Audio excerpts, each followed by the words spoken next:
In the town of Daikyo, where sunflowers reached for the sky and clouds looked like cotton candy, lived a thoughtful 8-year-old girl named Elise. Elise had big, curious eyes and a heart full of questions. But lately, Elise had a secret. She carried around a big, invisible backpack of worries. No one could see the backpack of worries. Not her parents, not her teacher, not even her little brother Mark, but Elise felt it all the time. It started small, like a tiny pebble in her pocket. What if I say the wrong thing at school? What if Mama forgets to pick me up? What if Coco, our dog, gets lost? Each worry added a new item to her imaginary backpack. A rock, a brick, a heavy book. Before long, the backpack was so heavy that Elise felt tired even when she hadn't done much. She sat quietly in class.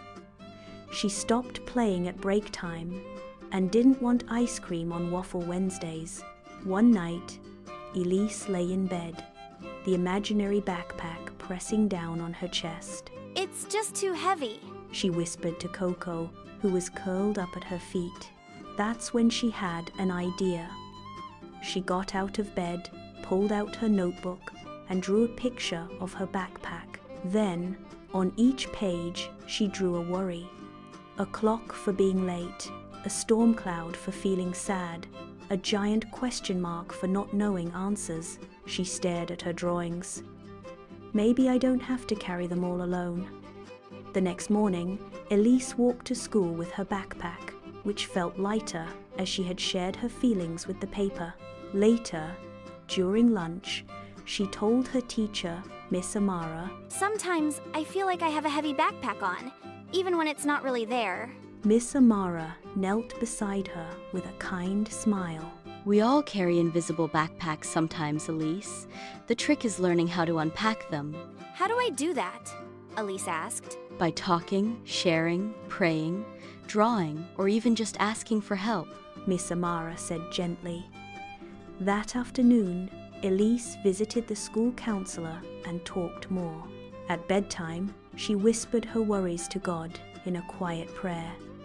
And when Coco barked at the mailman, she laughed for the first time in days. Each time Elise opened up, the backpack grew a little lighter. Each time she drew or prayed or talked, a brick fell out. Each time someone listened, a weight was lifted. Eventually, Elise didn't feel the backpack all the time. And when it did return, she had tools to unpack it. She even helped Mark with his tiny backpack when he was scared of the dark. "Let's talk about it," she said, handing him a crayon. From that day on, Elise carried something else inside her. Instead of just worries, courage, kindness, and the wisdom to know that feelings don't have to stay locked away. The end. Lesson. Talking about your feelings, asking for help, and creative expression make heavy worries feel lighter, and no one has to carry them alone.